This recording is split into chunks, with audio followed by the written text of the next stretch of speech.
ഈ ഡോറിനും പറയാൻ ഒരുപാട് കഥകളുണ്ടെന്ന് ഞാൻ വിശ്വസിക്കുന്നത്. ഇങ്ങനെ ഒരു ഡോർ നമ്മളൊരു ഇതിന് മുൻപ് കണ്ടു കാണാൻ ചാൻസ് ഇല്ല. ഈ ഡോറിന്റെ സ്റ്റോറിയും കൂടെ അനുപന്നെ പറഞ്ഞു. ഇത് നേരത്തെ പറഞ്ഞ പോലെ ആക്ച്വലി ട്രഡീഷണൽ ആർക്കിടെക്ചറിന്റെ കൂടെ തന്നെ കൾച്ചറിനെയും ഞാൻ പറഞ്ഞല്ലോ ഒരു ഹോം സ്റ്റേ അല്ലെങ്കിൽ മറ്റൊരാൾ വന്ന് ഇത് കാണുന്ന ഒരു സിറ്റുവേഷൻ. അപ്പോൾ നമ്മൾ ഇവിടുത്തെ കൈത്തറി, കുത്താമ്പുള്ളി കൈത്തറിയൊക്കെ ഒന്ന് എല്ലാം കസവുമുണ്ട്, അതുപോലെ ഇനി ഉള്ളിലേക്ക് പോയി കഴിഞ്ഞാൽ കരയുള്ള മുണ്ടുണ്ട്. അതൊക്കെ വെച്ചിട്ടാണ് ഇതിന്റെ ഹോം ഈ കംപ്ലീറ്റ് സോഫ്റ്റ് ഫർണിഷിംഗ് ഇന്റീരിയേഴ്സ് എല്ലാം. പൊതുവെ നമ്മൾ കണ്ടുകാണാൻ ചാൻസ് ഇല്ലാത്ത വേറൊരു കാര്യം കൂടെ ഇവിടെ ഉണ്ട്. നമ്മൾ മെയിൻ ഡോറിന്റെ സൈഡിലേക്ക് തന്നെ വേറൊരു വാഷ്റൂം ഉണ്ട്. ആക്ച്വലി ഹിഡൻ ആയിട്ട് നമുക്ക് തോന്നും, കാരണം ഡോർ ഓപ്പൺ ചെയ്യുമ്പോൾ അത് കാണാൻ പറ്റില്ല. ഡോർ ക്ലോസ് ആകുമ്പോഴായിരിക്കും ഇങ്ങനൊരു ബോഡി ഇവിടെ ഉണ്ടെന്ന് നമ്മൾ മനസ്സിലാക്കുക. ഇതിനും ഈ ഹാൻഡിലും ഭയങ്കര ഡിഫറെന്റ് ആയിട്ടാണ് അനൂപ് ചെയ്തിരിക്കുന്നത്. ഇതും വുഡിൽ തന്നെ ചെയ്തിരിക്കുന്ന ആക്ച്വലി പഴയൊരു കഴുക്കോൽ തന്നെയാണ് ഇത്. കഴുക്കോലും ഈ കഴുക്കോലുകൾ തമ്മിൽ കണക്ട് ചെയ്യുന്ന ഒരു വള എന്ന് പറയുന്ന മെമ്പർ ഉണ്ട്. ഇനി ഈ വാഷ്റൂം തുറക്കുമ്പോഴും നമ്മൾ വേറൊരു ലോകത്തേക്ക് കയറിയ ഒരു ഫീലിംഗ് ആണ്. കാരണം ഇതിനുള്ളിലാണെങ്കിൽ ബാംബു വെച്ചിട്ടുണ്ട്, പാർട്ടീഷൻസ് ഉണ്ട്, പിന്നെ ഒരു ട്രീ വെച്ചിട്ടുണ്ട്, ഭയങ്കര നാച്ചുറൽ ലൈറ്റും ബേർഡ്സിന്റെ സൗണ്ടും പ്രകൃതിയോട് ഇഴുകി ചേർന്ന് നമ്മൾക്ക് നമ്മുടെ വാഷ്റൂമിലുള്ള ടൈം എൻജോയ് ചെയ്യാൻ ഉള്ള ഓപ്പർച്യൂണിറ്റിയും അനൂപിന്റെ വീട്ടിലുണ്ട്. ഇനി ഇവിടുന്ന് വരുമ്പോഴാണ് വീടിന്റെ ഫോർമൽ ലിവിങ് അല്ലേ? കുറച്ച് ഇൻഫോർമൽ ആയിട്ടുള്ള ഫോർമൽ ലിവിങ് ആണ് ഇത്. അപ്പൊ ഇവിടെ ഒരു ചെസ്റ്റ് കയറി വരുമ്പോൾ എന്റെ കണ്ണു വന്നത് ഈ ചെസ്റ്റിലേക്ക്. ഇതും ചെയ്തെടുത്ത പീസാണോ? ചെയർസ്, ഡൈനിങ് ടേബിൾ എല്ലാം ഓൾഡ് ഫർണിച്ചർ തന്നെ ചെയ്തിരിക്കുന്നതാണ് അല്ലേ?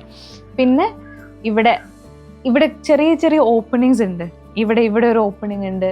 അപ്പൊ ഇത് നമ്മള് അവിടെ മെഷോ അങ്ങനെ കാര്യങ്ങളൊന്നും ചെയ്തിട്ടില്ല. അപ്പൊ അതെന്തെങ്കിലും മെഷ് ചെയ്യേണ്ട ആവശ്യമില്ല, കാര്യം ഇത് ഓൾറെഡി പുറത്താണ്.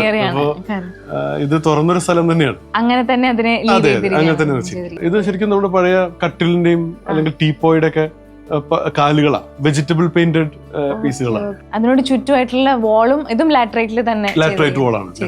ഇവിടെ ഒരു ഫോട്ടോ വാൾ ഉണ്ട്, ഭയങ്കര ഭംഗിയുള്ള ഒരു ഫോട്ടോ വാളാണ്. എന്നെ അട്രാക്ട് ചെയ്തുകൊണ്ടിരിക്കുന്ന ഒരു ഏരിയ ആണ് ഇത്. ഈ കാണുന്ന ഏരിയ ഇത് സ്വിമ്മിംഗ് പൂളാണ്. അതിന്റെ ഒരു എക്സ്റ്റൻഷൻ, ഒരു വാട്ടർ കോർട്ടായിട്ട് ആർട്ടിഫിഷ്യൽ പൂളിലാണെന്നുള്ള ഒരു ഫീലിംഗ് ഇല്ല. ശരിക്കും പണ്ടത്തെ നമ്മള് അമ്പലക്കുളത്തിന്റെ ഒക്കെ പടിക്കെട്ടിലൊക്കെ വന്നിരുന്ന് കാഴ്ച കാണുന്ന ഒരു ഫീലിംഗ് ആണ് ടോട്ടലി കിട്ടുന്നത്. അപ്പൊ ഇവിടെ ആര് വന്നിരുന്നാലും അല്ലെങ്കിൽ ഈ ഒരു ഏരിയയിൽ ഫുൾ അങ്ങനെ ഒരു ഫ്രഷ്നെസ് നമുക്ക് ഫീൽ ചെയ്യുന്നുണ്ട്. ആക്ച്വലി നമുക്ക് ഇവിടെ ഉറവുണ്ടായിരുന്നുണ്ടെങ്കിൽ നമ്മൾ ഒരിക്കലും സ്വിമ്മിംഗ് പൂളിന് പോവില്ലായിരുന്നു. തീർച്ചയായിട്ടും റിട്ടേൺ ചെയ്യുമായിരുന്നു.